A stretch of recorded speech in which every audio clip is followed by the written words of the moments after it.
Los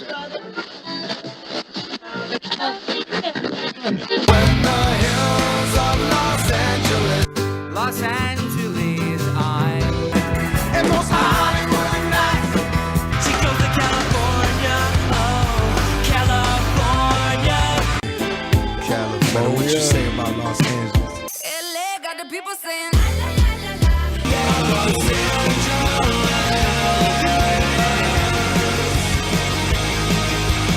You're listening to Corner of the Galaxy on cornerofthegalaxy.com.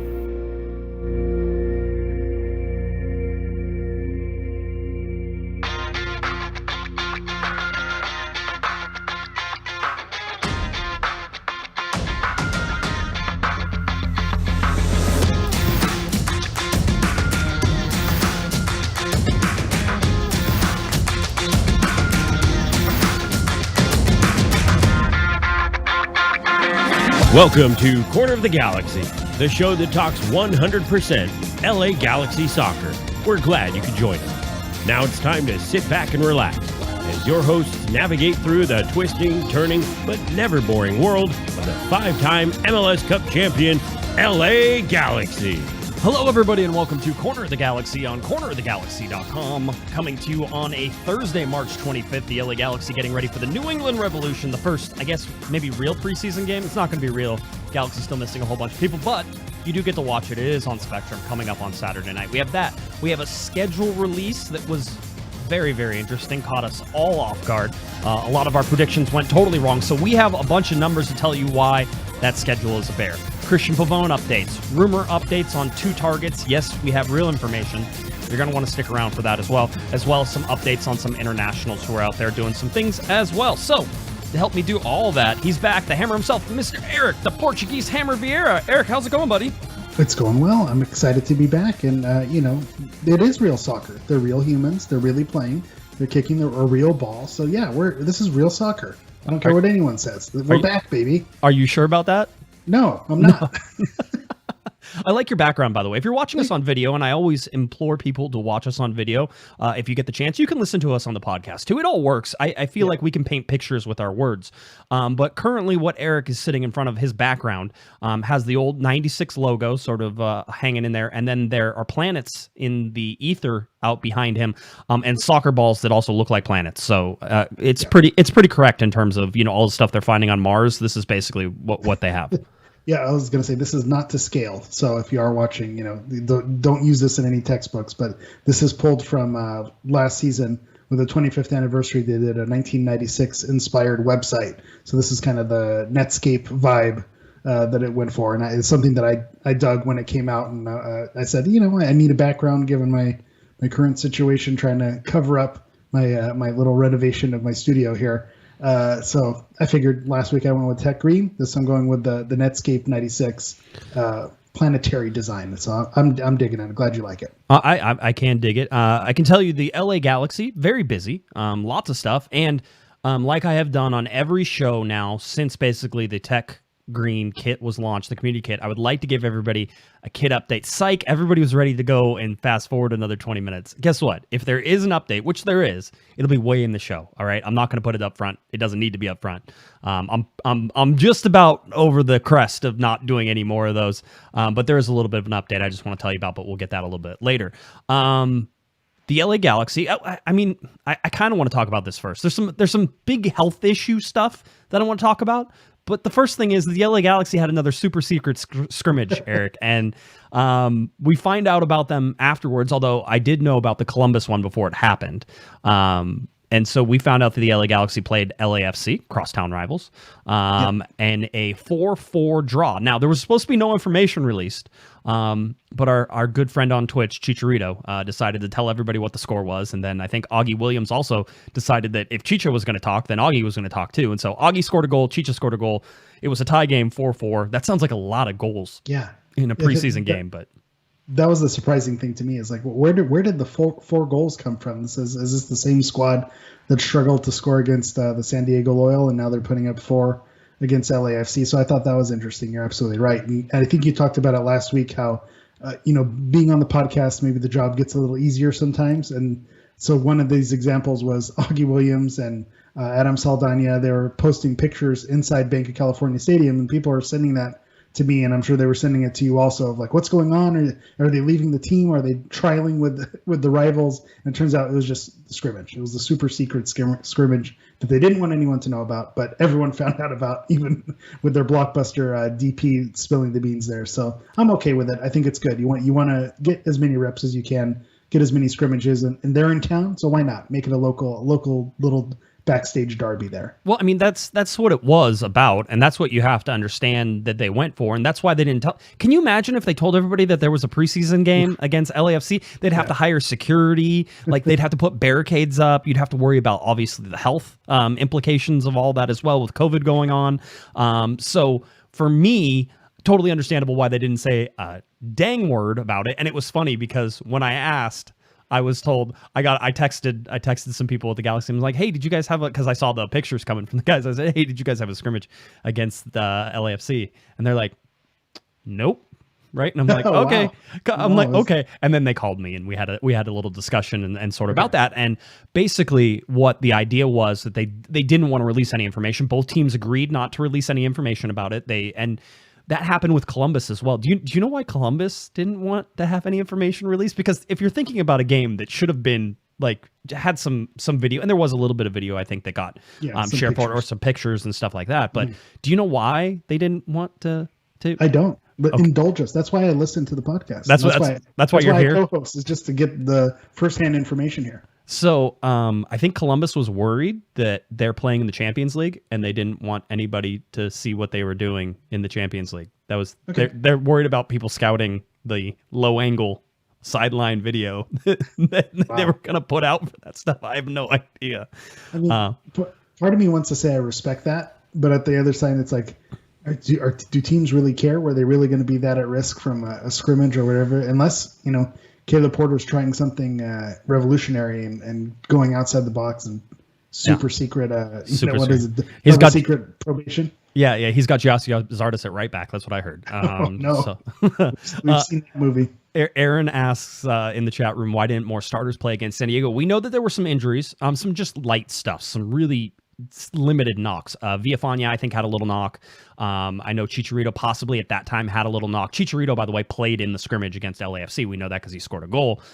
We don't know about Villafana yet and sort of where he's sitting and how that is. We were supposed to have a media call today with Greg Vanney, but that got bumped, and I can tell you later why that got bumped and all that stuff. And it's everybody's like, are we reading anything into this? No, we're not. We're not. There's nothing to read into it. So, so we can talk about that. But yeah, I mean, they didn't play a lot of starters against San Diego. I think that it was just not in the right. They have guys working out hard, and then they have guys in recovery, and then you have guys working out hard, and so there's this real sort of on and off. And I think the San Diego game sort of fell into the off for some of those guys as well. So, and it was just basically a fitness test for those guys, right? 60 minutes and 60 minutes. We know that it was 120 minutes of work. So, that's sort of it. And I think the other part of it is San Diego Loyal being a USL side. Your Galaxy 2 players are going to see more of it. It's going to be, more of a USL style game. You're going to put those players. It's more geared at their level. Putting an MLS starter out there against the USL team. What's the benefit out there other than getting the exercise or getting the runs in, which is important. But at the same time, that could be a reason also why you saw a little more of the younger squad. And then maybe the games this weekend against other MLS talent, you'll see more of a realistic MLS starting side. Yeah, and you mentioned, the USL side and LA Galaxy too. They will be playing at the main stadium, which is something that you should all know. And the reason that you should all know that is they're going to have fans at that stadium. And guess what? They're held to the same fan restrictions as the LA Galaxy are. So technically speaking, right around 5,300 right now, which would be twice as many fans as probably have ever been to a Galaxy 2 game. So if you're not able to get into a Galaxy game, there should be a good chance you're able to get into a Galaxy 2 game, at least early on. And things are still trending towards that orange tier out of the red tier. And if that's the case, then you're looking at 8,800 in that area. Where you could actually get some people in, so you could get there and sort of see a game at Galaxy 2 as well. So that's where we go. So final score 4-4. If you're keeping track at home, the LA Galaxy are undefeated in preseason so far, as far as we know. Who knows what other super secret scrimmages they can't guarantee that. We don't know what the foosball scrimmage was in the locker room. So yeah, we can't go full confidence saying that, but from what we know, yeah, that's correct. That seems to be where it is. So it's good that the Galaxy are playing LAFC. It's good that they're playing any of the teams that are coming in. New England's coming in this weekend, so they'll play New England on Saturday night, and then they'll play them on Wednesday night as well. Saturday night, that game is on Spectrum Sportsnet, so you'll be able to watch that if your cable provider allows Spectrum to be broadcast on it. If you hopefully have Spectrum, because I think they're one of the ones you can guarantee that they'll be on there, so you can watch that game. And then the rest of the games from here on out will be streamed on LAGalaxy.com. That'll be easy. So again, a 90-mile radius in the blackout ring there. Don't shoot the messenger on that. It's a 90-mile radius. So whenever it goes to LAGalaxy.com, the people who are in Las Vegas, Eric, who get Spectrum, will be able to watch the game on Saturday. They won't be able to watch the game on Wednesday. Isn't that fun? Or any of the other games for the rest of the season because of the local ring. And that's all MLS rules. Yeah, much like the Jersey talk, I'm becoming numb to this Spectrum and local blackout. This whole thing, I'm just getting numb to the whole thing and just waiting for our overlords at Amazon to just buy everything to just make this a little bit easier on all of us. I was going to say, you might be getting sick of it, and I understand that, but this is what preseason is about, is us getting sick of things that whenever we don't get to talk about games. The good news is there will be a game at least to talk about. The bad news is I don't know how much we're going to learn from it because there's still a whole bunch of guys who are out missing and a whole bunch of stuff that is going on. Let's talk a little bit about some of those guys on the international side. The first guy we want to talk about, Julian Araujo, went another 90 minutes in the U23's loss to Mexico. I thought Araujo was really tested in this game. He was opposite of Uriel and Antuna, which was a lot of fun to watch. So you saw those guys go head-to-head for most of the game. And Antuna is ridiculously pacey. I thought on a whole, Eric, watching Araujo trying to pace Antuna, he did okay. He did just fine. The team that played against Mexico in that game is not what I would consider the starting U23 team even for that tournament. They had some guys in there. They brought in some guys in the second half to sort of have them play too. But the big game for both of those teams was not that game. It's the next game that gets them into the Olympics. So if Mexico wins, they get into the Olympics. Their next game, the U.S., if they get in, they get into the Olympics as well. So, but for me, I liked Araujo's fight and spirit. I think that the U.S. team was a little outclassed by Mexico in it for most of the game. And I think that hurt Araujo's overall position because he just he didn't get a lot of the ball in good positions.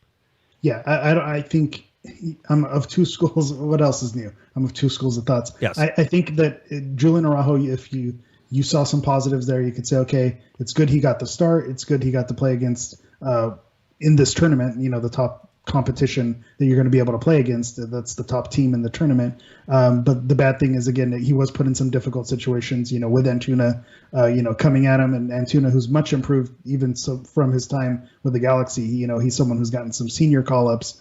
So to see him playing with that squad, he was really kind of the star of that U23 Mexico team. So credit to him. So I think the one thing that I've seen some banter going back and forth about, well, this wasn't the USA's best option, but this is the players they brought, and you're right, they did look outclassed by Mexico. But at the end of the day, this isn't the game that matters. It's the semifinal that matters, and hopefully Julian learned some things and he got those reps and got that confidence. And we'll see if Jason Kreis puts him in the start for the semifinal, the one for all the marbles. We'll see if Araujo plays an important role there, because I think in the game previous against the Dominican Republic, he was whipping in some good crosses. He was getting in good position. So I think in the semifinal, Mexico obviously was top level. I think either Honduras or Canada, that game should be wrapped up or close to being wrapped up. And I'm sure the chat will fill us in. But I think against those teams, Araujo might fare better, crashing up that wing and putting in some good crosses and getting involved a little bit better. So hopefully he gets to start again in the semifinal and can continue to build on what he's already done so far. Well, I'll say this, that it almost doesn't matter exactly how he's playing. The fact that he is good playing well right now is really good, but this is his preseason that he's playing through right now. And I'm loving all of the fitness that he's gaining, and the way he's going to come into camp is going to be so much far improved. The same goes with Jonathan Dos Santos, who's going to play with the national team, with Efrain Alvarez. You would hope as well he's going to play with the national team with Mexico, and then also Sebastian Lletget. So all of those guys, all four of those guys, coming back into the LA Galaxy camp. Yes, it's a negative because they've been away from a team that really needs some cohesion. And there's three starters that are missing from that whenever it happens. But the positive there is he's got some serious fitness coming back to him right now. And so I would imagine in these opening games, you're going to see Julian Araujo ball out like you had seen him before. He's going to be ready to run whenever the Galaxy finally start playing real games. Yeah, and I'll push back a little bit that I think Efrain Alvarez, Jonathan Dos Santos, Sebastian Lletget, Julian Araujo, I think you'd rather have them playing in these games and getting this experience than playing against the San Diego Loyal, the LAFC Youth Academy, the Columbus Crew, test kitchen that they're running out, in Chula Vista. I think you'd rather see the Galaxy playing the competition, those players playing the competitions they're at now and then coming back. And then they'll figure it out and they'll build that cohesion a little bit later because the Galaxy's roster is still incomplete. So even when they come back, there's still going to be additions that they're going to have to meld with anyway.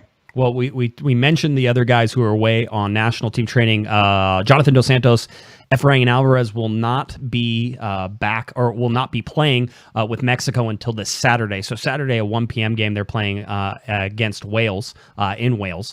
And then there's going to be Costa Rica versus Mexico at the same place that the U.S. men's national team just played Jamaica.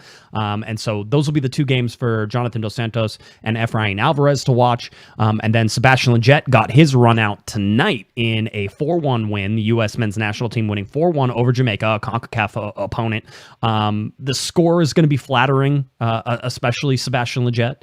It flatters Sebastian Lletget. He had 2 goals. I mean, I guess bury the lead a little bit, but he had 2 goals, and now this is 4 goals in his last 4 games for the U.S. men's national team. Again, all the things that I just said about Julian Araujo, coming back fit, coming back with confidence. Sebastian Lletget is going to play these games, any of these games that you see, especially whenever you finally kick off against Miami. He's going to come out playing with his hair on fire because he's ready to go. He's in shape. And I was very impressed with his ability in the U.S. men's national team. He is a cog in the wheel, right? He's just a gear that moves things. He's not the best player on that team by far. But he seems to raise his level to at least playing with those guys. He doesn't look out of place. He doesn't stop things. He keeps things flowing. Sometimes you need guys like that who can really just keep everything flowing and moving. And he got 2 goals late in that game as Jamaica got tired. Go ahead. I was going to say, did you throw a COG joke while you were going there? Was that intentional? It was not, but yes, I will take it. But Lletget, going back to Lletget and his performance, I think in the first half he maybe did slow things down a little bit, but he ended up catching his footing and kind of working with the players there and getting on. But you're right, he's not the player that's going to set the world on fire and be that world beater, but somehow he finds himself in these positions. And sometimes I think he maybe doesn't get the credit that he's due. And there's some people scratching their heads whenever Berhalter calls him, and then you see the people who he's surrounded with, and you think, well, is Lletget out of place here? But he seems to find the back of the net, seems to be able to connect well. He mentioned on his Instagram 4 years ago he had that catastrophic injury that wiped him out, and he's kind of been on that redemption tour. Maybe 2 years ago we thought someone who lost their mojo, someone who came to the Galaxy and looked really sharp, got that U.S. team call up, and then just didn't look like the same player. But I think Greg Berhalter and the U.S. national team continuing to call him in, I think that's been a huge part of his rehabilitation and getting him sharp and keeping that confidence up in him, because he's a player, I think he plays best when he's confident and he's feeling it. And I think right now he's feeling it. And to say last season that was a kind of a comeback season for him, I think it was. He was probably the Galaxy's second best player aside from Christian Pavone. So this isn't like, oh, he's finally getting it. Last season, we saw those sparks of him finally putting it together, looking like the Sebastian Lletget of old, and then him going with the national team, getting 2 goals, being in the right place at the right time, making it happen, turning it on when it counts. You can't be mad at it as a Galaxy fan. This is all positives. He's going to hopefully bring that and continue his streak that he started last year, continuing to build now in the offseason, and then hopefully can go even further with it once he gets back in a Galaxy uniform. Are we too rosy with Sebastian Lletget? I mean, and especially last year. I'm still a critic of his last year. I know he had one of his I think it was the second best season ever as an LA Galaxy player. Mm-hmm. And I didn't love his positioning for most of the year. I didn't love his runs. I felt like he didn't hold things together like he does with the U.S. men's national team. I mean, for me, I feel like there's reason to be critical of how he played last year, but then I put that through the mirror of Guillermo Barros-Schelotto and his idea of offense, which is run more, which we know now and didn't know at the time, right? It's like, hey, what can we do to break these guys down? Let's run more. Just run. Just go faster. Yeah. And the counterpoint to that is Christian Pavone was miles ahead as the team's best player last season, but you also could watch games last season and critique his game and say he could have done things better and maybe did some things and tried to take on players a little too much instead of involving his teammates. So I think you can look at even the best players and still critique their game. And so I think you're fair to say Lletget still deserves some criticism and can still improve. He's not all the way there for us to say, I have full faith that Sebastian Lletget is going to carry us to an MLS Cup. But at the same time, those improvements were there and there were positives. And I think the slump that he was in the years previous, to have him snap out of it, even if it's not, 100% firing on all cylinders, to see it moving in that direction is a good thing. I mean, he's what? I think he's 28 this year. Yeah. So he's a veteran on that U.S. national team. He's one of the older dudes. But yeah, we're nearing the peak for sure. We're near the peak. You can feel it. We're there. We're there. So I mean, if this isn't Lletget's peak, if this isn't his best year, I'd be really surprised. This feels like everything's moving towards him being an integral part, and he's going to be asked to be playing basically the same position that he's playing with the U.S. men's national team. Vanny mentioned it. I know Sebastian Lletget mentioned it as well, that both the Gregs, Greg and Greg, both play him sort of in the similar spot. That consistency will be so amazing for him over this next year, not having to switch things up, not having to think about two different positions, but basically just having to adjust to different guys. This should be his year, and quite honestly, as a targeted allocation money player, it should be his year. He needs to produce. He needs to score goals. He needs to create offense. He needs to be able to stop counterattacks and other things. He has to be one of the smartest players on the field, because he's going to be a veteran of the LA Galaxy on the field this year as well, as he has been, sort of other things. I know there's guys who are older than him, but as far as tenure, it's Steres and Lletget who sort of sit there and need to be the veterans of the LA Galaxy. Yeah, it reminds me of that Chris Rock joke where he says, people brag about, I've never been to jail. It's like, well, you're not supposed to go to jail. You don't get a special reward for that. So same thing with Sebastian Lletget. Oh, he's going to score goals and get assists. Well, that's what he's supposed to do. He's a TAM player. He's one of the most tenured players on this roster. This is exactly what he's supposed to do. So you're right on that. This is the expectation, and hopefully he could just stay there and keep that expectation, because that's what he's supposed to do with his salary level and his fame level is the right word. His market value, his well-knownness. Yeah. That's not the word. Yeah. His presence. I don't know. I was watching that night. You sent me a 1994 World Cup preview. Yes, I did. Marcelo Boboa was talking about his image and how his image was of a bruiser. So it's Sebastian Lletget, a player of his image. That's what the expectation should be. Yeah, it is. It's a lot. So, all right. So that's where we sit right now with those international players. Again, Jonathan Dos Santos, Efrain, and Alvarez coming up this weekend on Saturday. The U.S. men's national team and Sebastian Lletget will play on Sunday against Northern Ireland in Northern Ireland. That game's on Fox, so you can watch that. So if you're watching your LA Galaxy players, you can watch that. If you go over to the U23s, you can watch Julian Araujo. You can watch former LA Galaxy player Uriel Antuna as well, and that's fun to watch. He's been playing really well. So a lot of fun stuff. There's soccer going on, Eric. There's things to watch. There's games. Yeah. Zlatan Ibrahimovic had an assist with Sweden today. That was fun to watch. So there's a lot of soccer going on. It's fun to sort of watch those things right now, and I'm glad that everything, you can feel it building. It's starting to be. It was a slow build, slow burn as it goes, but we're about to get it ready. Everything's getting ready to catch on fire here, Eric. Yeah, the World Cup qualifiers are kicking into gear. It's the Olympics. It's MLS season coming out, schedule coming out.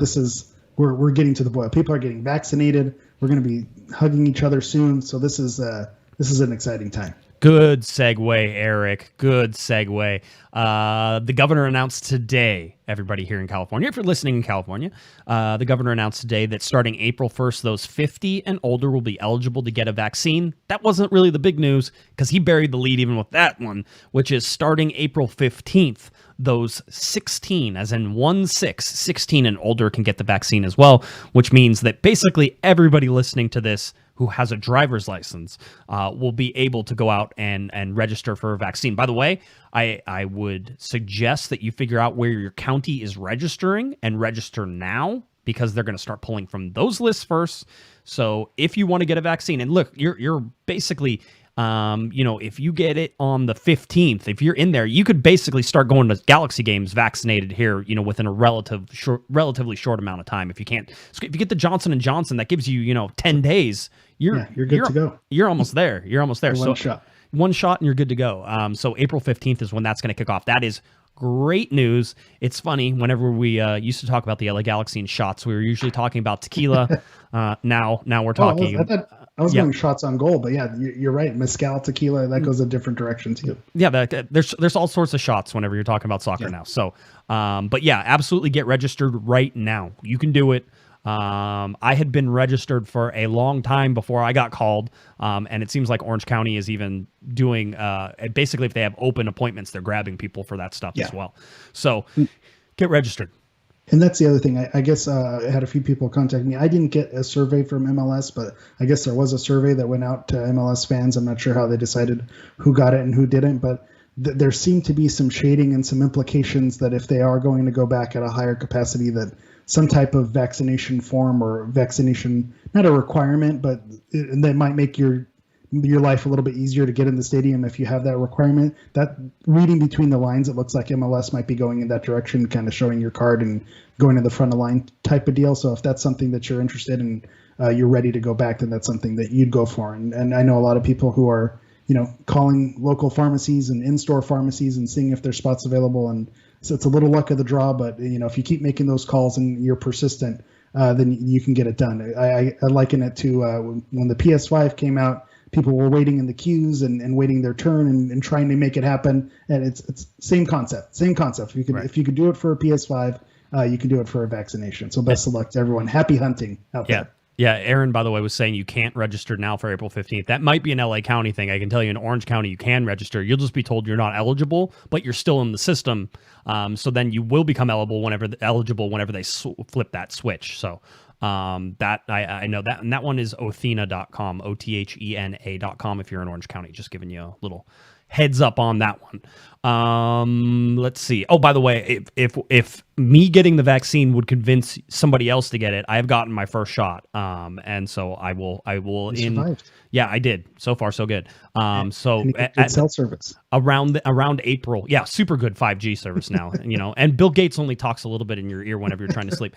But somewhere around April, I should get my second one, and away we'll go. So, yeah, get it. Absolutely get it. Let's talk about the LA Galaxy schedule, because good Lord, there was so much to unpack.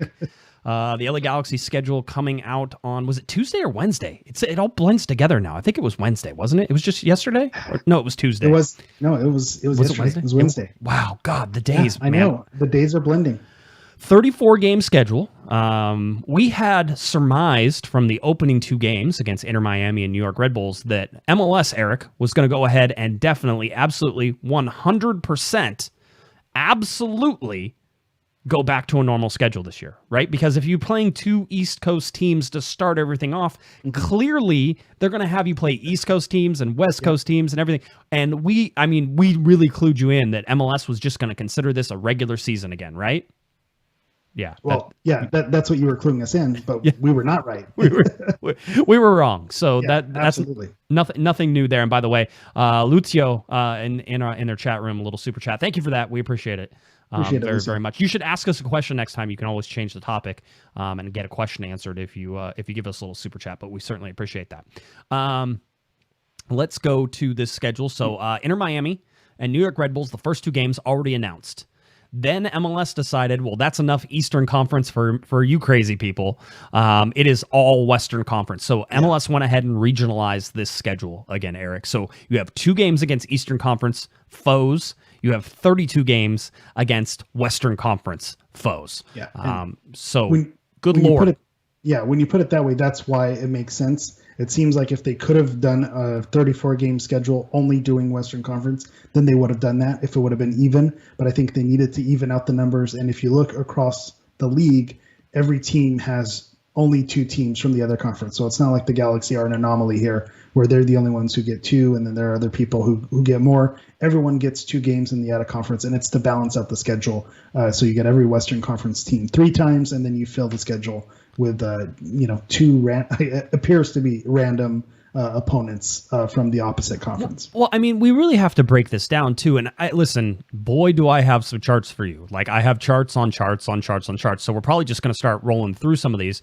But it's not a balanced schedule. It hasn't been a balanced schedule since 2011. We're once again arguing about supporter shields and everything else. The supporter shield will mean absolutely nothing this year, just as it has basically since 2011.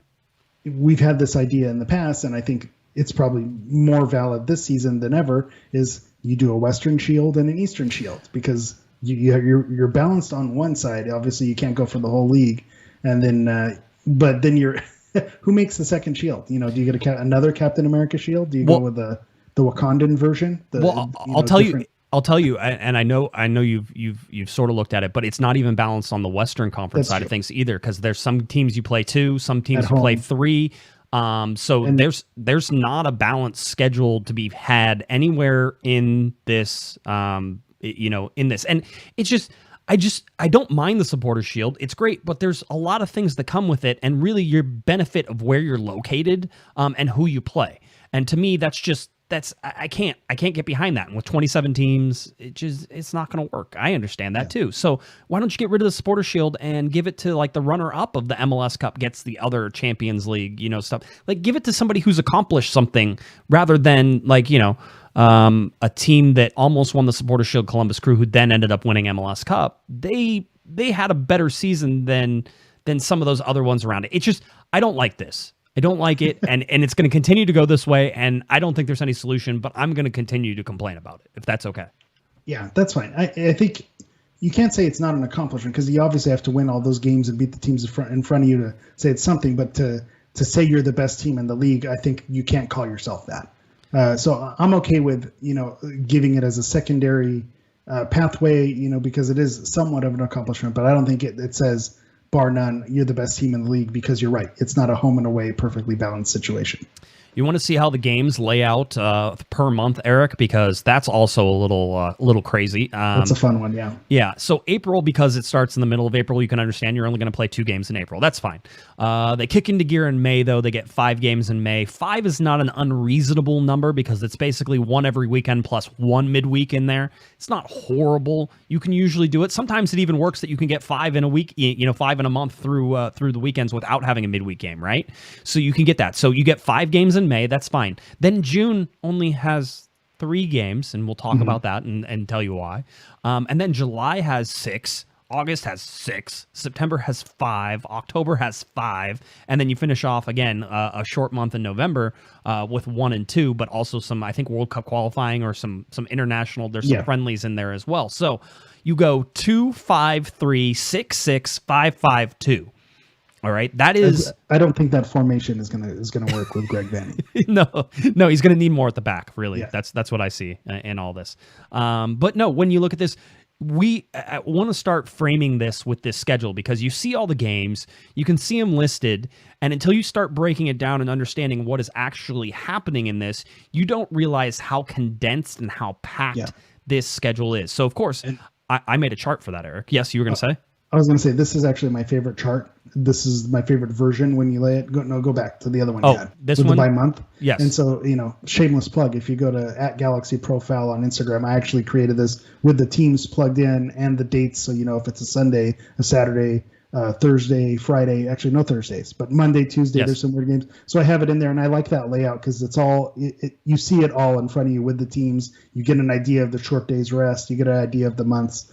So that's just a shameless plug of myself. This is the layout that I actually prefer to view it in. I think when the Galaxy released the schedule with their white on sky blue, it was a little difficult for me. I needed to readjust. And then obviously the list view is when you go in order and knock them out. But I like the month view, so you can really get an idea of how it breaks down. Yeah, because that's where you sort of get to see how congested things are or how maybe not congested things are. Now, I went ahead and laid out a chart as well, and I decided that I wanted to see days between games. Right? Because that's really what sort of dictates this. Because whenever you start having, and we're going to call short rest, anything on short rest is less than 5 days. Okay, short rest, because 5 days is usually enough for everybody to rest. It's not as good as 6 days or 7 days, but less than 5 days is to me short rest, right? And I sit there and go, okay, that's where you're gonna start worrying. And anything over 8 days could be considered long rest games, right? So long time between games. So you can go in here, and if you go to cornerofthegalaxy.com, I sort of lay out how these go. But if you zoom in on your screen, if you're watching, or if not, I'll explain it to you. You can start going, and you start looking at games, and it's 7 days between games, 6 days between games, 7 days. And then on June 19th, the LA Galaxy play the Seattle Sounders at home at Dignity Health Sports Park. And then they're going to go ahead and drop in. And 4 days later, they will play away to Vancouver. And right now, Vancouver is in Salt Lake City, so they'll be traveling to Salt Lake City. But they'll go into Vancouver 4 days later. Then 3 days later, on June 26th, they're going to play the San Jose Earthquakes. That is starting to be condensed very quickly. And so you can look at that and say, okay, that's not a great stretch right there. You have 21 days off, and then all of a sudden you're going to play 4 games and 3 games. The 21 days off is really great, Eric, but if you only have a starting 11 and not, say, a starting 18 that you can really rotate through. It's 20, 19 to 20, 18 to 20. Right? If you don't have that, then those 4 days and 3 days between those is a tough turnaround for both of those. Yeah. So that's a little nervous for me. Yeah, and we saw this, in the congested season last season. Those games on short rest and the travel, the Galaxy didn't look like themselves aside from their one winning streak. On those games, you can tell when they were on short rest, and you can tell is because GBS kind of ran his guys in the ground, didn't really utilize subs as much, didn't really utilize the depth, and so the Galaxy really struggled. So that's when we talk about depth, that's why it's so important, because once you get past June, it's Sunday, Wednesday, Saturday, Wednesday. You have a what's the one here? You have a Saturday, Tuesday, Friday in August. So this is where you really need to test your depth during that time, and that's not counting Gold Cup, Olympics, Euros.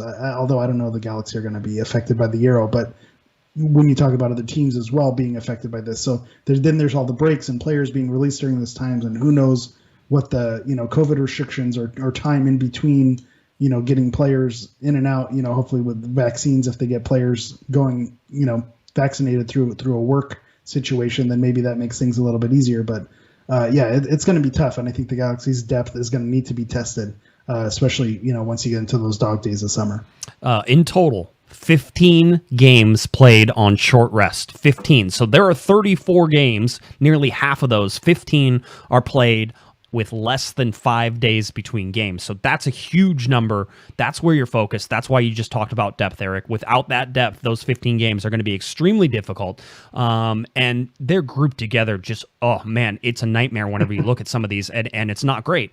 So there's 4 games they're going to play on long rest, which is basically more than 8 days. So there's a little recovery in there somewhat, but I mean, the fact that this is condensed the way it is super crazy. I also took a look and sort of figured out how many miles the LA Galaxy would be traveling, and we assume right now we're traveling round trip. All right, so we're going there and back. So you're going from LA to wherever you're going, and you're flying back. Now, the reason we say that is that as of right now, MLS is still chartering flights for this. They said that they're still going to try to travel the day of games. That's not always possible, but they're going to try to travel the day of games, right? And that means that even with, by the way, there's a really interesting little stretch here where the LA Galaxy are away to Vancouver, who's playing in Salt Lake City. I was just going to say that. Yep. Yeah, and then they go back to Real Salt Lake 4 days later. Are they going to go back and forth between that? But they're going to go back to play Real Salt Lake in Salt Lake City.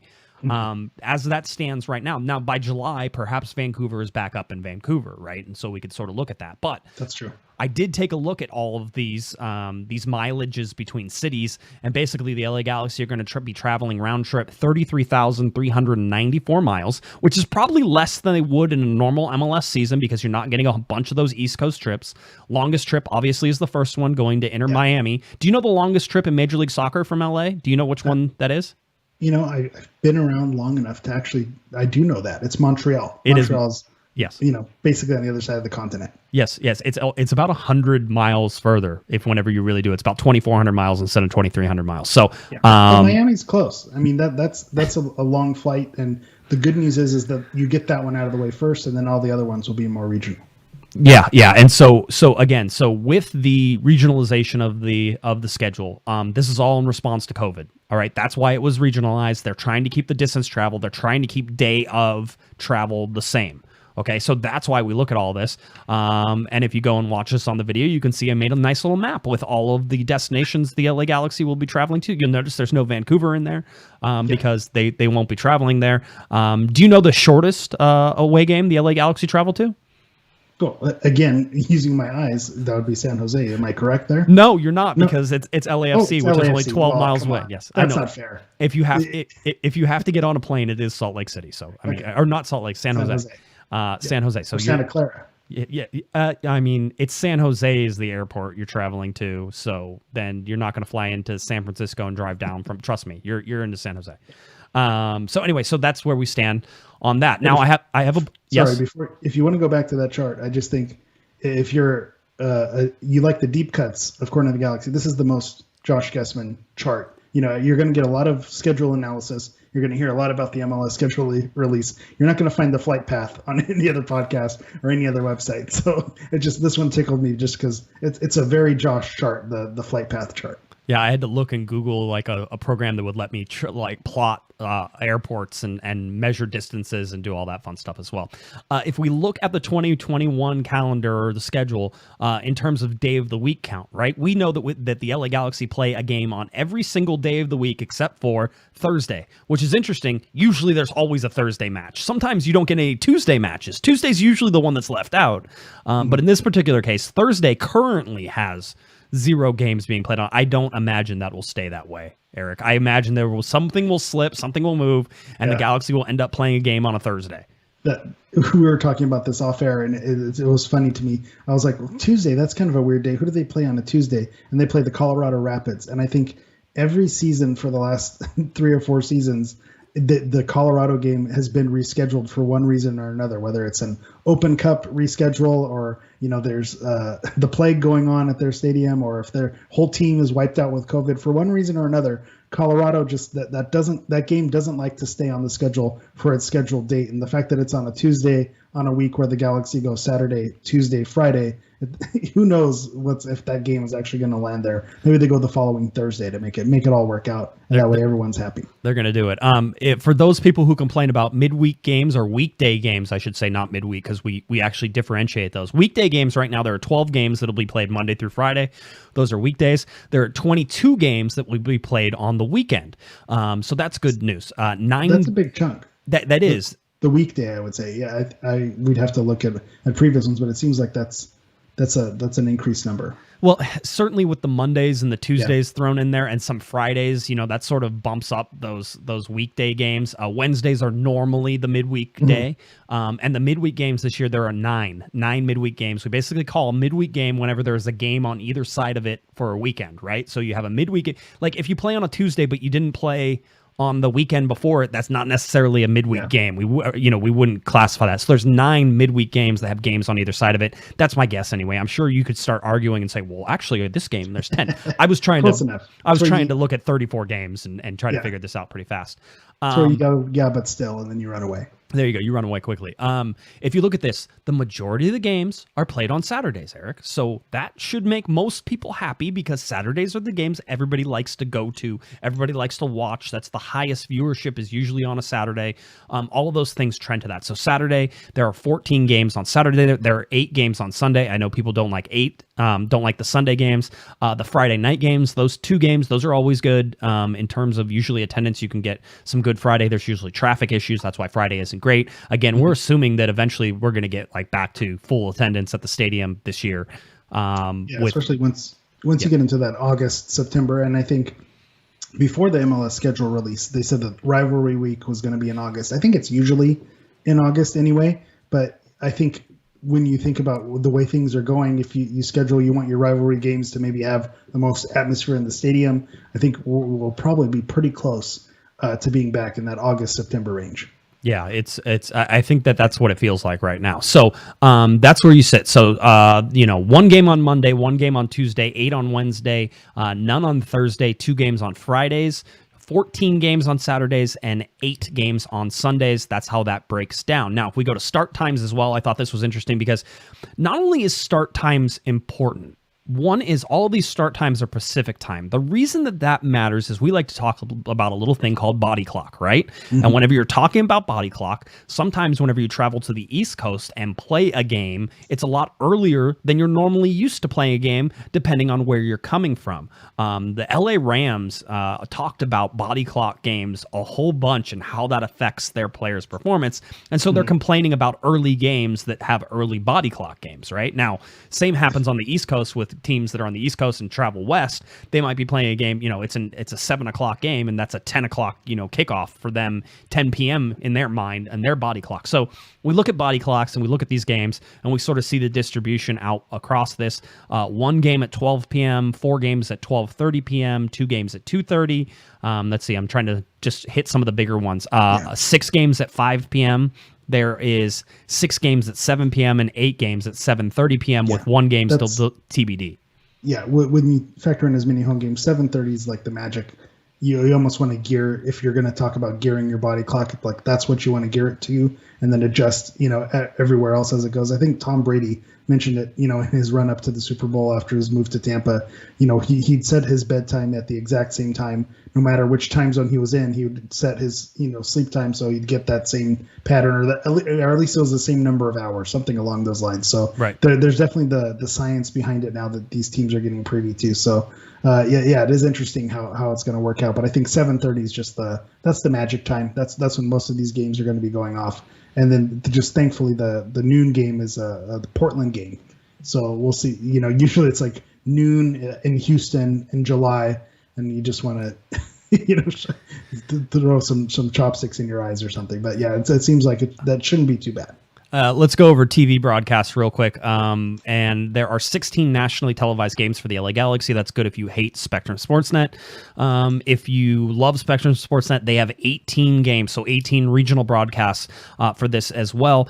8 over the air, and we're listing the Univision as well as an over the air channel on this. So 2 broadcasts by ABC, which is big news. 4 by ESPN, 3 by Fox, 2 by FS1, so you can sort of combine that with Fox, but Fox is over the air channel, and FS1 is a cable channel. Spectrum Sportsnet has 18. Unimas and Univision split 5 games, so 2 for Unimas, 3 for Univision as well.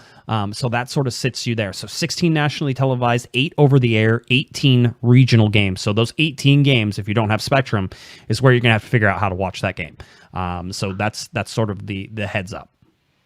Yeah, it's unfortunate too, or maybe not. The watch parties, I know before the pandemic was a pretty popular way to kind of figure out how to watch those games. But maybe with some being clever and some of these local bars, I know the supporters groups are probably working tirelessly to figure out some way to make this happen. Maybe there's a way, the watch parties distanced, or showing your vaccine passport, to get in, figuring it out. I think there might be a way to get around this, because I think that's, like you said, it's you either love Spectrum because you got it, or you hate Spectrum because you don't have a way to get it, and you're going to have 18 games that you're going to have to figure out a plan for, right. Either via a conspicuous website or finding a bar or somewhere that has that on the TV. So I'm almost certain that supporters groups are working on some type of plan to get around that. Yeah, they are. The chat room is talking about the shuttle, right? The LA Galaxy shuttle that runs. I have no idea what they're going to do with that.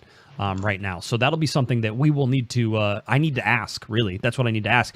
I imagine it's not coming back right away. I imagine because of the limited attendance and sort of the need to social distance and all those things that it's not going to be coming back immediately. But I would also imagine that as we progress in these things, we're going to figure that out. The tiered system, how they're going to sell tickets for everything, is a really interesting sort of take as well. And so, they're selling it in waves, basically, because they don't know how many tickets they're going to be. Like, wave one, we're going to sell you all these tickets, and that's going to be the 5,300 that we imagine is... I think the LA Galaxy might be using my numbers too, just FYI. What else is new, right? 26,000. Figure out the patches, figure out the shuttle. They're going to put you in shuttle duty. You're going to be planning these shuttles soon. No, we're not talking about patches. 26,674 is what the attendance is based off of, at least what number we're going to go off of, and think that the Galaxy might go off as well. So the red tier is 5,335. If it goes to orange tier, there's basically an additional 3,500 seats that get to be opened up. That's going to be wave 2.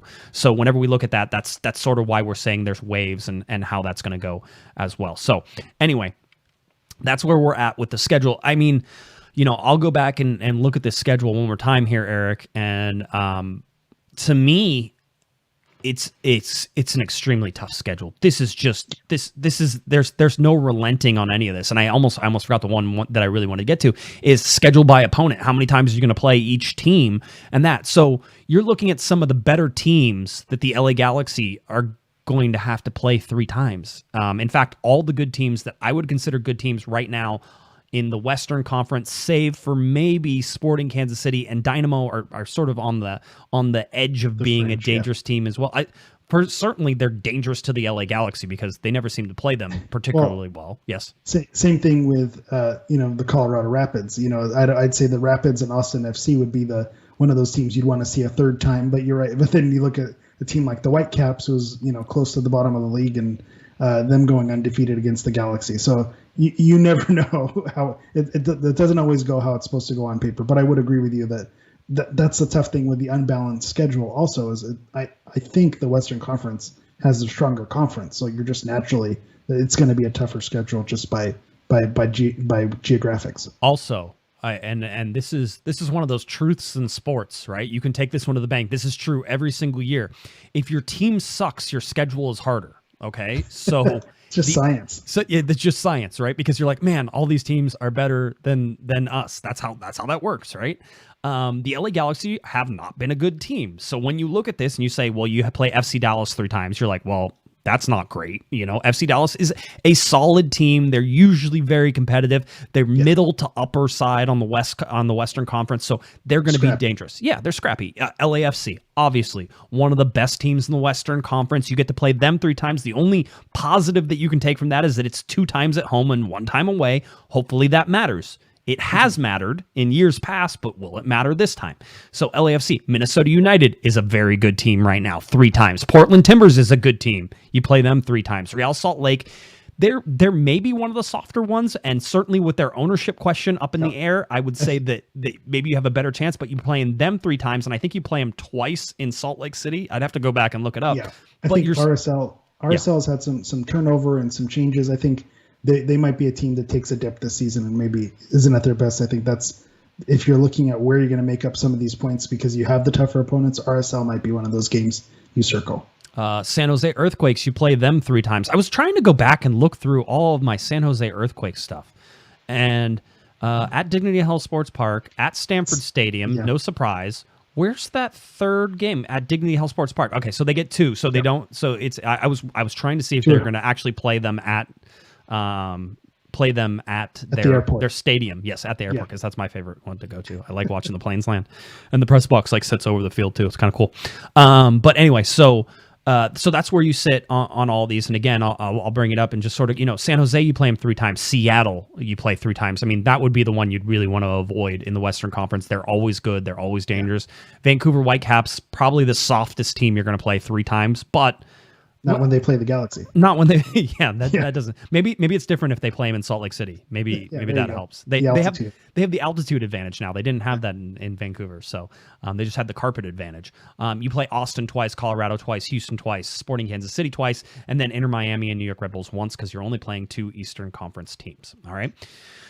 I don't know what Austin is going to be. I'm excited to sort of see how that's sort of going to play out. I'm really excited to see the Galaxy play in Austin. That's going to be a fun one. That might be one on my list of games I may have to try to travel to, but we'll see. I imagine my traveling this year is going to be somewhat limited, so I wouldn't exactly count on any of those. So anyway, I mean, that's your schedule. There's a lot to talk about in that schedule. I know there's a lot of numbers. If you go to cornerofthegalaxy.com, I wrote an article. Again, I focus more on the short rest stuff. I focus more on, the tough schedule to even start. And remember, we're talking about if you want to be involved in the U.S. Open Cup, Eric, that you might have to win your first 3 games, basically. And you look at that schedule and you say, nope. So do you though? I think you can. Miami, being a recent expansion team, sure. I could see points there. Sure. With the Red Bulls traveling across country, I could see points there. Mm-hmm. The question mark becomes that at Seattle. But maybe if you get enough goals, you just think with the amount of teams, it has to be 3 wins to even be in consideration. Yeah. And I can't see 9 points out of that. That's fair. Yes. Yeah, go ahead. No, that was it. I'm trying to shoot you down. I don't like your optimism.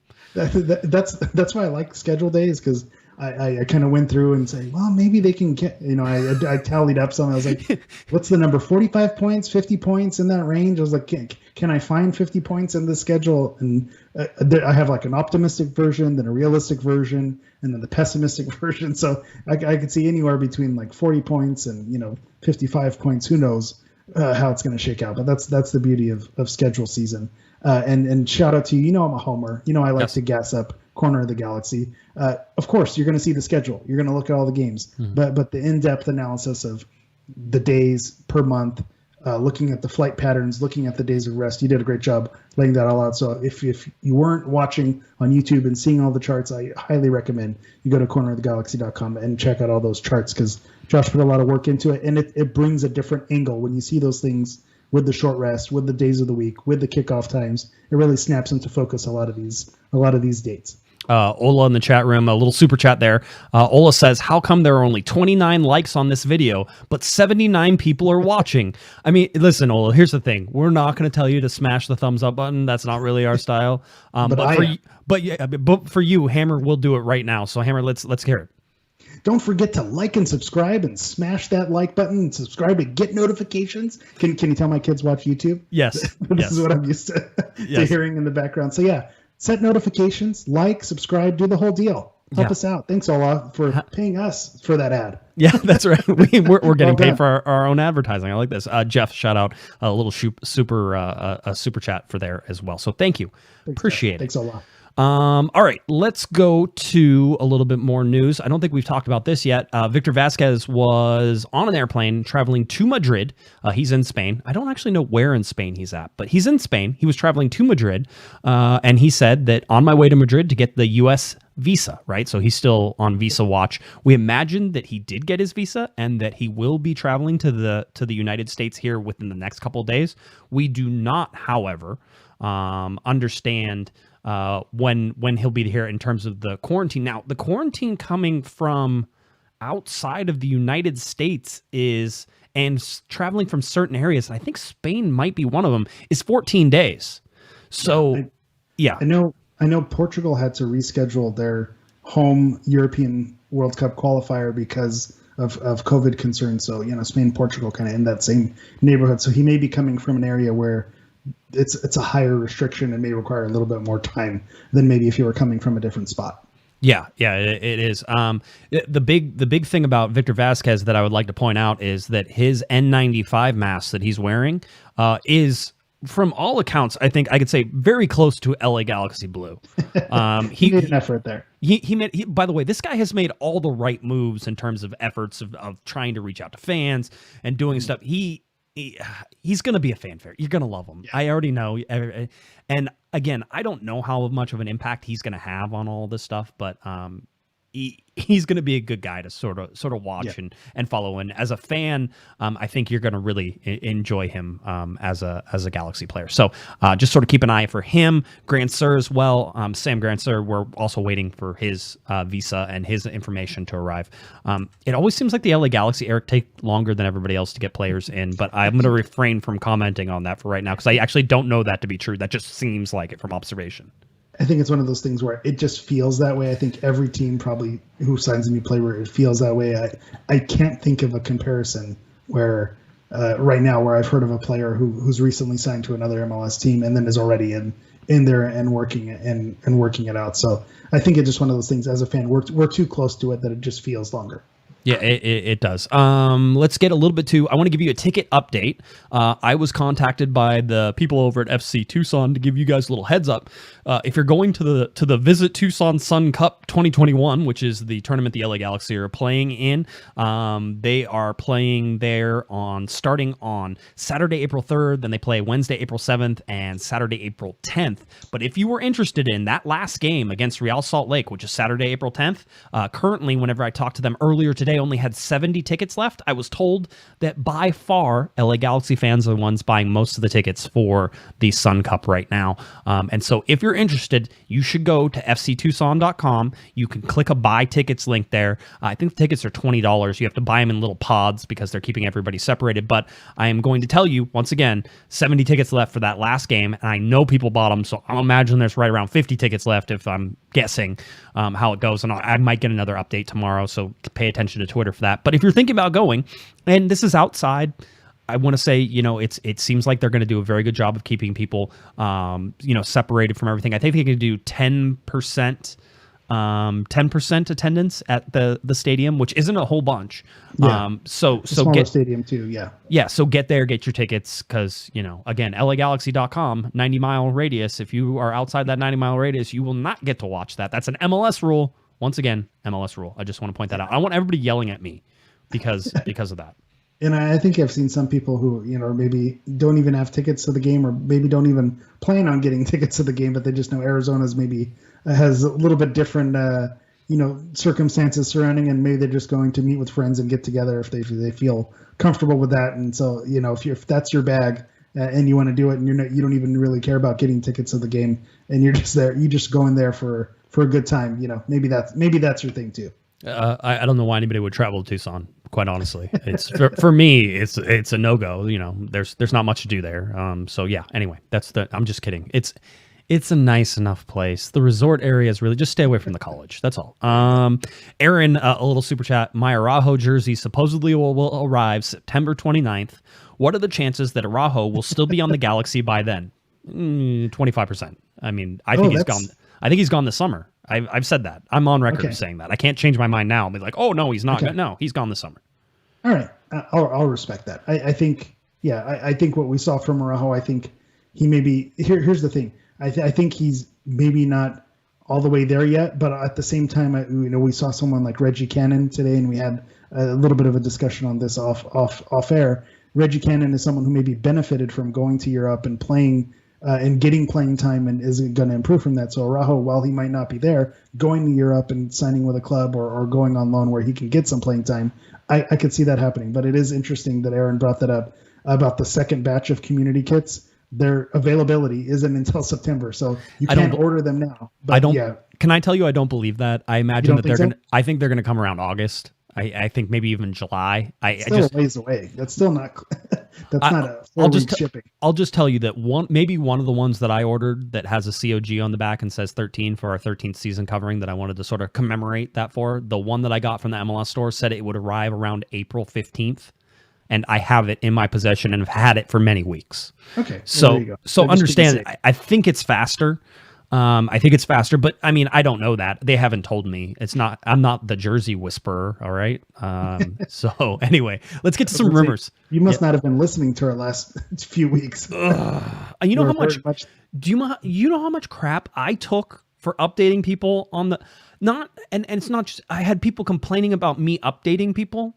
And to me, I'm like, listen, this is a podcast. All right. You can fast forward, you can go back, you can go forward, you can jump to the end. All right. I don't smash that like as long as you hit as long as you give us a review. That's how it goes. But anyway, yeah, that's sort of where we're at and how it works. Now, the LA Galaxy did announce that Araujo and all those 22 kits and the twos, and that's all getting fixed. So that's good. Let's get to some rumors. I have some new information for everybody. So I don't know that it's super interesting. It's just information. Before we get to the Pavone stuff, I figured we'd get to some good stuff on some of the rumors. Now, we heard, and I'm going to announce this guy's full name first, and then we'll tell you what he actually goes by. Robert Ayrton Pires de Mata Mendoza, or Pires de Mata. He's a 26-year-old, 5'11" or so. I had to convert from meters, so it's always like five. It's like 5.9 feet. I'm like, I have 5'10" on my measurements. Okay, yeah, in that neighborhood. Right around there, 5'11" or so, like me. I'm 6 feet or so, 5'11" and 3/4. So he's from Paraguay, 26 years old, defensive midfielder who can also play as a central midfielder. He can also play as a center back. He is a defensive player. He's right-footed. He is currently playing in Turkey for a team called Gençlerbirliği. No, So, go again, ahead. I've been to enough sensitivity trainings where you don't want to be disrespectful of any cultures out there. So I did look it up, and it's Gerblilchi. So it has like a, God bless you. yeah, it's a different thing. So again, you get in trouble for saying that. There's so many letters in it, and I tried and I listened, and it's not. But anyway, it is daunting to look at it. But I think more importantly, you look at the teams where he's on loan from: Flamengo in Brazil, which is a serious team, a big contender in the Brazilian league. San Lorenzo, a solid team in Argentina. So he's played at some serious teams, and with some highlights that I've looked up and that we've looked up as well, he looks to be kind of a no-nonsense player, that defensive mid destroyer type guy. right. Someone that the Galaxy really need, and with his age, I'm a fan of Jonathan Dos Santos in the defensive midfield role. But if this guy can do the dirty work and free up Jonathan Dos Santos to maybe be more offensive and be less likely to get an injury, then I'm all for it. This is the type of player I think the Galaxy, they're rumored, but I like it. I like this type of rumor. This came out about a little bit earlier this week, and I've been trying to sort of figure out where it is. What did I text you whenever I sent you the video of this guy? Do you remember? Do you remember whenever I sent you? This is the type of guy who can get a red card, right? Yeah, he can get a red card in MLS for sure. He is not a fragile player, all right? He reminds me in a much lesser version of Nigel de Jong, just the way that he sits and how he attacks and how he reads and moves and explodes towards the ball. But in a much less, and less in terms of skill level, and also a less in terms of, I'm going to break your leg level. Well, yeah, of course I was thinking the same thing, kind of like a Gattuso type of guy, just someone who just looks like you not someone you want to cross, not someone you want to mess with, who's going to push forward and make it happen. Obviously, De Jong and Gattuso are world-class players, and with no disrespect to him, he's just not at that level. But at the same time, that's kind of the vibe that he gives off. He's currently playing in Turkey. We've said he's on loan from Flamengo in Brazil. The loan is supposed to expire at the end of June of 2021, so coming up. So June 31st, 2021. They do have the Turkish team has an option to buy. The numbers on that, however, would basically mean if they exercise that option, Eric, would be one of the highest transfer fees they've ever paid. So keep that in mind. So, I look at this guy. I looked at his playing style. He's direct. He's not fragile. His tackling is definitely above average. He'll definitely get a red card in MLS. These are my notes on him. He thinks he's a long passer from the back, but it seems like even in the highlights, he has limited success in that. But I like his ability to switch the field, or at least attempt to switch the field. For me, he's good. He has good movement into space to relieve pressure, right? So he knows where to step to be an outlet for a pass, and he can push the attack forward. He's not a guy who's just going to sit there and be a defensive player, but he's certainly a defensive player. He's not going to score you goals. That's not his thing, but he can help move all that stuff, right? So that was sort of my assessment, looking at some of his highlight videos, looking at all those things. The bottom line is, can the Galaxy get him? Yes, they can. I feel like they have the money to be able to get him. I feel like his market value, which is currently at about $1.4 or $1.5 million, whenever you look at that, that's well within the LA Galaxy's range of all these things. He's 26. I like the age. There's just so many things that make a lot of sense about this. So now I guess the final question, Eric, is, are the LA Galaxy actually interested in this guy? I mean, it wouldn't be the first time that I led everybody through a very detailed breakdown of a player and said the Galaxy have never contacted this guy before. I can tell you that the LA Galaxy do know of this player. They are watching this player. There has been, quote unquote, an offer, but like, don't think formal, right? An offer is like, hey, we'd like to buy this guy, and let's see if there's something to that. We can move it forward. You know what I mean? Yeah. And to your point, there's definitely been situations where you hear a rumor and it's like, I have no idea what's going on. This one, the fact that it's been acknowledged and it's aware, that's baby steps in that direction, that where there's smoke, there's fire type of thing. This may be a summer move with the loan expiring in June, at the end of June. That might make some sense. That's how I see this. Is it's if the loan is up in the summer, I think you look at the schedule and you think maybe you make some plans to bring him in the summer, let them finish that Turkish season, and then figure it out. Aaron wants to know if he's better than Joao Pedro. Well, when you talk about the transfer fee, it's like this is the type of signing that João Pedro was supposed to be, right? And just didn't work out. Hey, Joao's playing well in Portugal. He's doing just fine. So that's my hill that I am going to die on, is that he ran into some tough consequences, some circumstances that were not favorable for him. Not a Siggy guy, had some difficulties. Right. When you have difficulties with the head coach, what are you going to do? What are you going to do? No, I mean, Joao Pedro was probably the world beater that we expected him to be. Okay, Kevin Cabral. This is the League Two Frenchman that we talked about somewhat on Monday night. Kevin had a whole bunch of audio problems, and so he threw me off my game whenever I was going to go break down this, Kevin Cabral. I talked about, northern France and how this is basically, a suburb of Belgium and right there. And so there was a whole bunch of really interesting. I told you about how he had a twin brother who also plays, or maybe just a brother. I think it's just a brother. Hold on, I had it in here somewhere. But anyway, Remy, he has a twin brother. Yes, Remy Cabral also plays for Valenciennes, and that is way too Spanish. It needs to sound more French. Valenciennes. You don't pronounce the S thing. It's Valenciennes.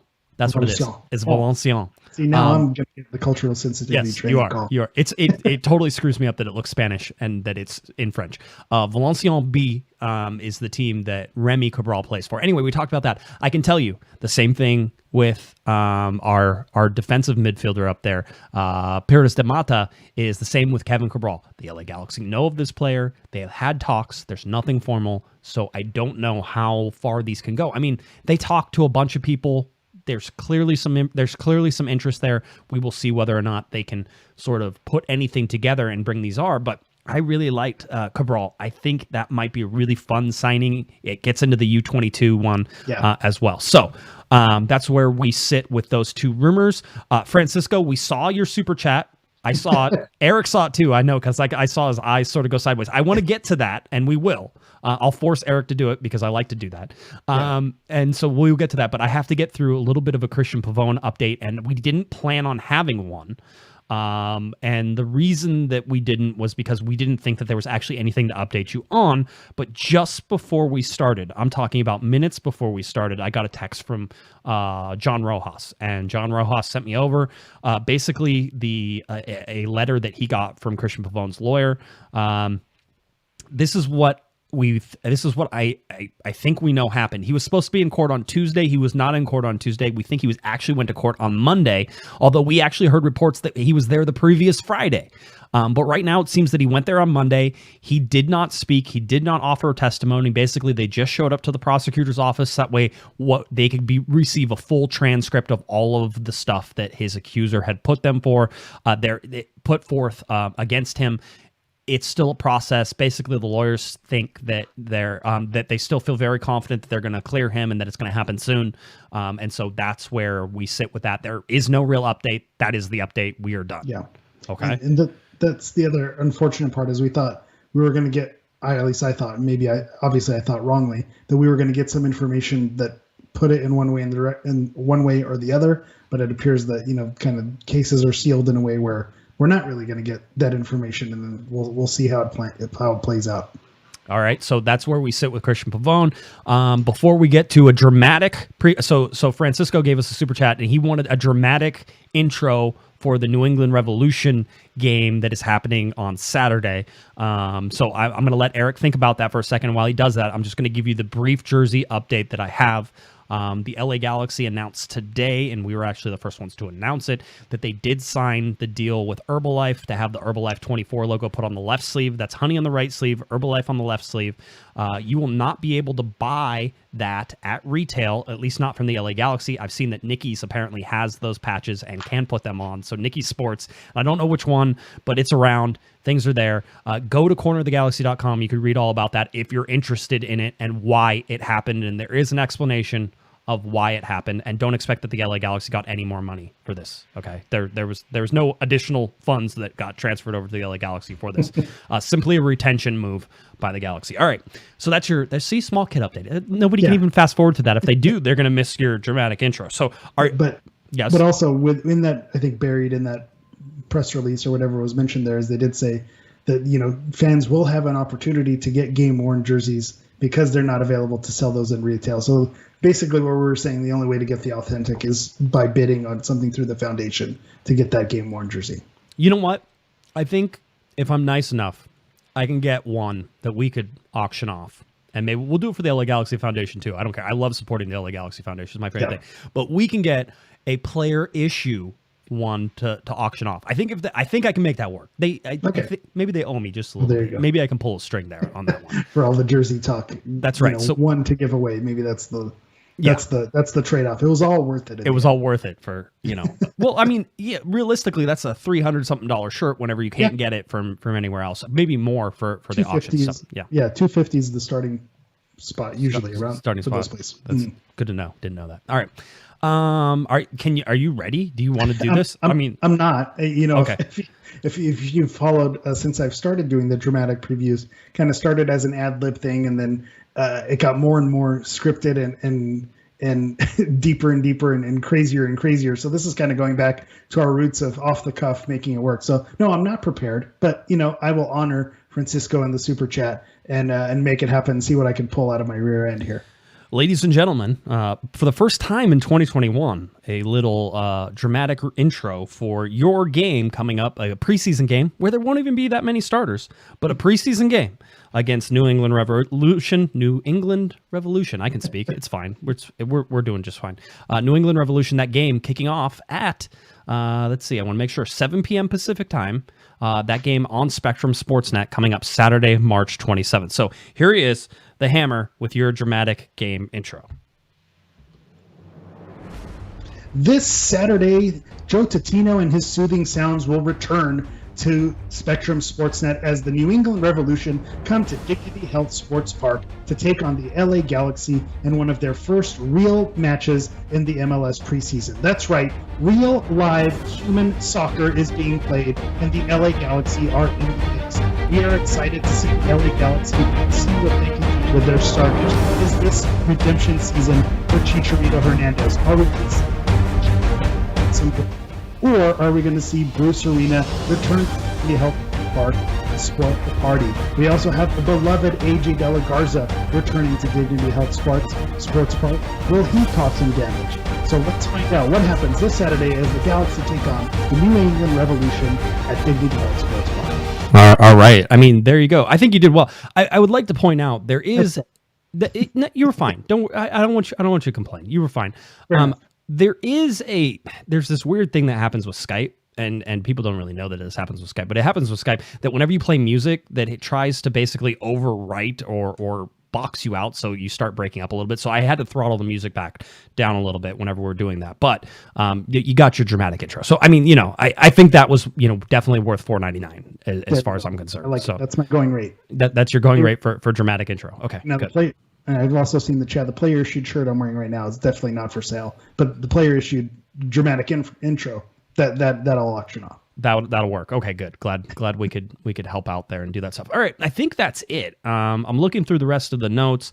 I know that there was some stuff in here. Again, I told you there was no media call today. The reason there was no media call today, there was supposed to be. It was scheduled for Thursday. I had been talking to the Galaxy. Basically, they were worried about timing. If we did have a media call today, we were only going to get Greg Vanney.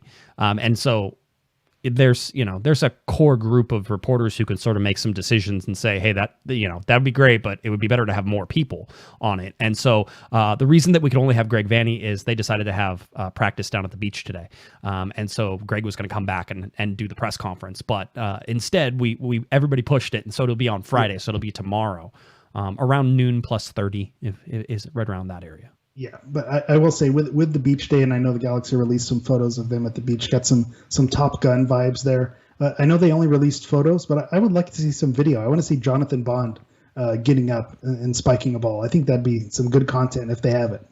Playing with the boys. Yeah, that's the song I used on my Instagram story. It's great. I mean, that's a Top Gun. That is, oh man, great. So I need to break that soundtrack back out. There's some good tunes on there. A little Danger Zone whenever you're pulling out of the garage in the morning. Dun dun. Yeah.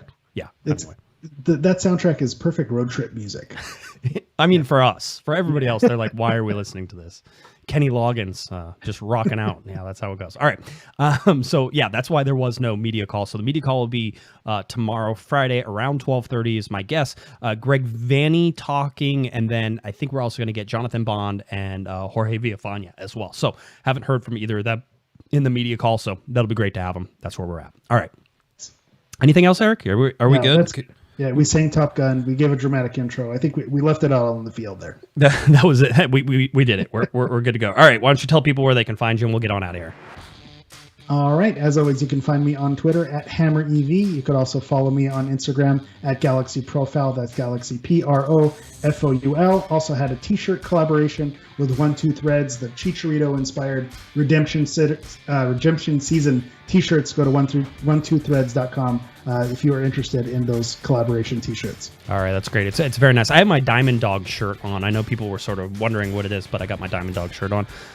So I'm happy with that right now. You can buy this somewhere. Just go look for it. I don't know. I don't remember where I got it. All right, if you're looking for me on Twitter, it's at Guesman, JGUESMAN, and of course at Galaxy Podcast, cornerofthegalaxy.com. All of our articles. I know Ramiro has one that we're getting ready to put out, so you're going to want to check that. Scheduling article is out there. I'll probably have an article up about the media call tomorrow as well. All right. I think that about does it for Eric, the Portuguese Hammer Vieira. I'm Josh Pato Guesman. You've been listening and watching Corner of the Galaxy on cornerofthegalaxy.com. Have a great one, everybody. You've been listening to the Corner of the Galaxy podcast on cornerofthegalaxy.com. You can follow the show on Twitter and Instagram at Galaxy Podcast. And be sure to check out and subscribe to iTunes, Stitcher, and Facebook by searching for Corner of the Galaxy. Fans, we thank you for listening, and we ask that you be kind and courteous to your neighbors as you leave the podcast. We thank you for joining us and look forward to seeing you again. Until then, I'm Michael Araujo, and on behalf of the entire Corner of the Galaxy crew, goodbye, everybody.